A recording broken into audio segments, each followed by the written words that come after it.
everybody. Welcome back to Mazatlan, my city. My name is BC Marks, and this is my show, Health Quest. We started off last time with a part on diabetes type 2, and we're continuing with it. Today, you find us in a typical market in Mazatlan.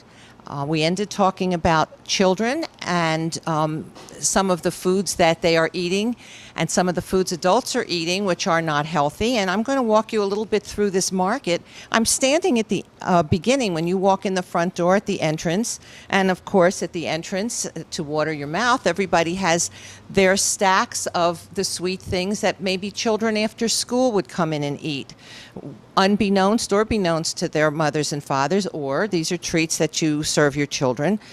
I would like you, when you do this, to come in and take a look at the number of grams of sugar in some of these things, and so you can start calculating what you and your children are eating.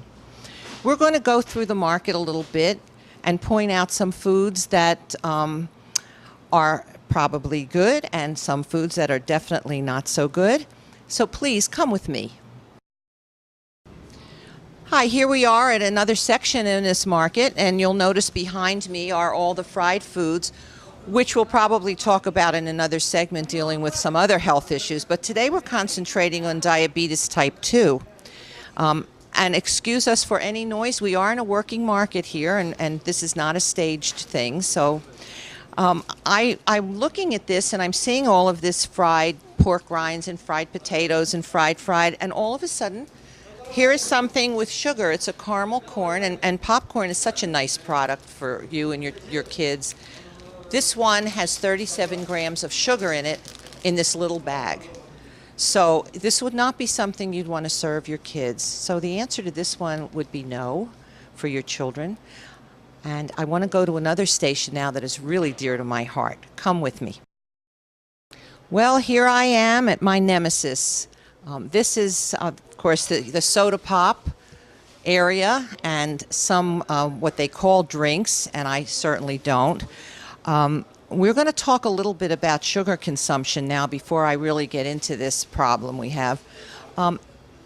It is, and I'm going to read this right off, 40 teaspoons of sugar per day is the average sugar consumption in the United States. That comes to 130 pounds a year of sugar the average person consumes.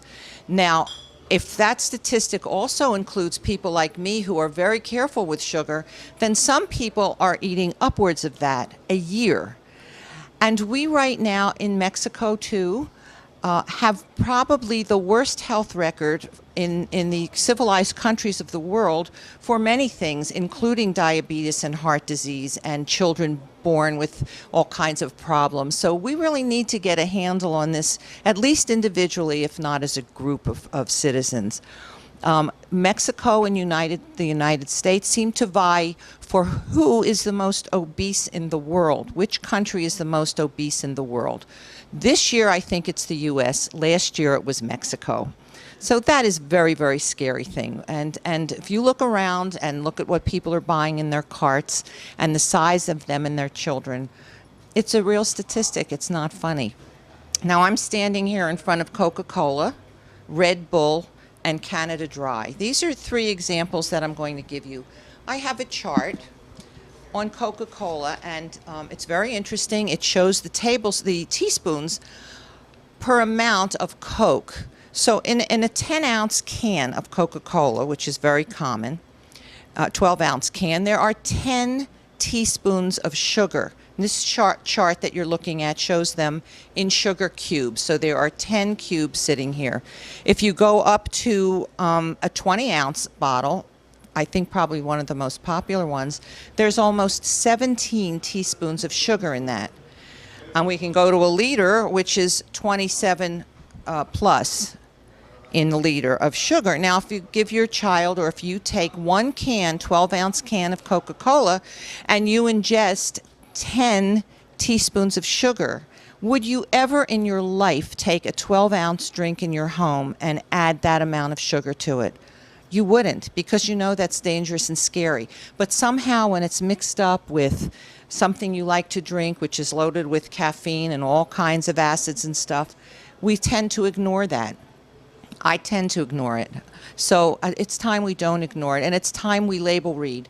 I also want you to know that when you're reading a label of Gatorade or a fruit juice or Coke, the first ingredient is always the most, and it goes down from there. And many of these, the first ingredient is sugar. So you're basically getting sugar and water and flavorings. And if you want to drink that, that's one thing. I have an awful problem with watching people give that to their children. It's very scary. And a lot of people eliminate the sugar by going to the lighter ones, which are artificially flavored. And that's a whole other journey we're going to take on the problems and the side effects of those. You can Google these things that I'm talking about. And I think it's time that if you're serious about this, you do that. Now, Coca-Cola we discussed. Red Bull, which took over the United States years ago, is another big problem. And there are 7 teaspoons of sugar in this little can. This is a 250 milliliter can with 7 cubes of sugar. I mean, that's probably about a third of the size of a 20-ounce Coke. So you do the math. It's really a terrible thing.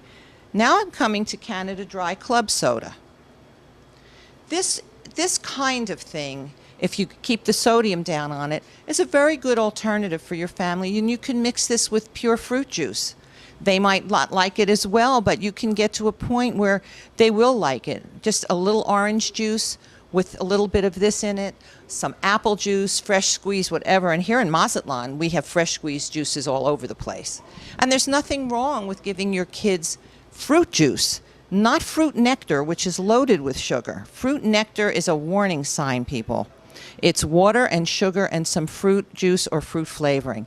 So one of the companies here decided to put 100% nectar on their juices.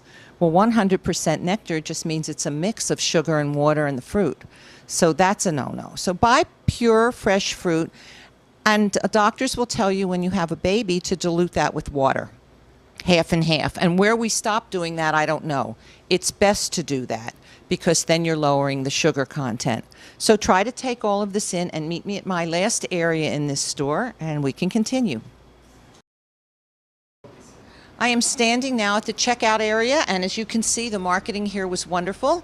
All of the candies are here and gums and everything loaded with sugar for your children to pick. That's the last thing I have to say on this segment. It was really a pleasure.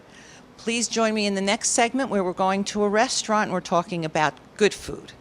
I wish you health.